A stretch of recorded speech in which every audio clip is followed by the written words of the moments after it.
Fala pessoal, Garagem 212 na área mais uma vez, salvando aqui. Olha com quem a gente tá hoje aí. Chevrolet Camaro 2011.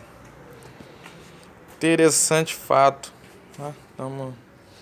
Estamos aqui fazendo uma revisãozinha básica aqui no carro. Vamos à troca da tampa mais uma vez. Fiz um vídeo, já tá meio antigo aí, há um ano atrás mais ou menos. Tinha dado problema na tampa.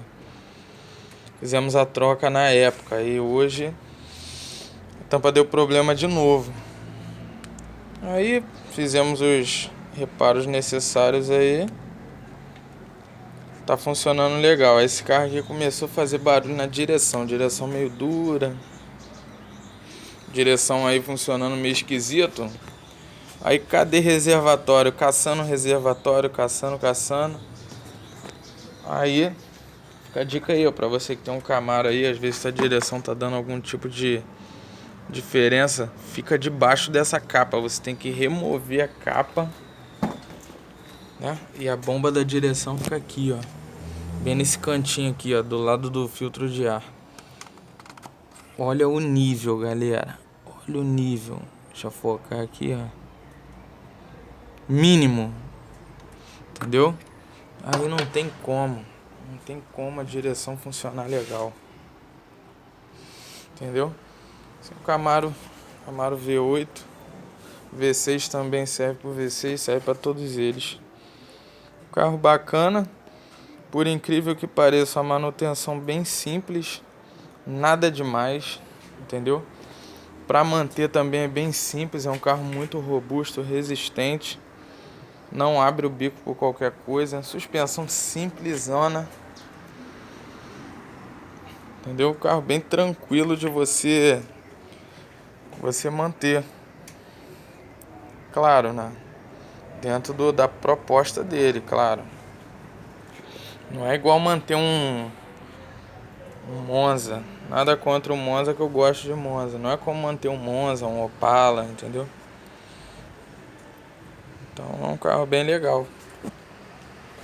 Pra você que gosta aí, ó, tem dúvida sobre ter um carro desse ou não, fica a minha opinião aí. Carro de manutenção robusta. Manutenção não, perdão. Carro de mecânica robusta.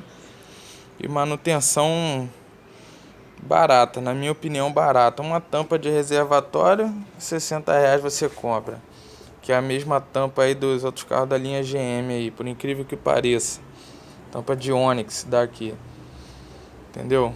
Vai gastar bastante aqui com óleo, com filtro, correia só, filtro de ar. Fora isso, suspensão simples. Quase nada. Entendeu? Os pneus dele também, a gente teve um problema uma vez, fomos colocar pneus maiores, aí o ABS piscou, entendeu? Os carros assim muito eletrônicos, sabe como é que é, né? Até que esse tem pouca eletrônica. Tem carro muito mais eletrônico por aí, entendeu? Então é mais ou menos isso aí, rapaziada. Aí você verifica aí os níveis aí, sempre completando tudinho certinho, fazendo sua manutenção aí básica. Vai ter um carrão aí pra você tirar uma onda, né, no final de semana aí tranquilo, entendeu? Tranquilo aí. Mais ou menos isso aí. Fazer esse vídeo mais pra mostrar aí mesmo o carro. Mostrar aí algumas coisas aí do carro. Interior também bem tranquilo. Transmissão automática. É isso aí.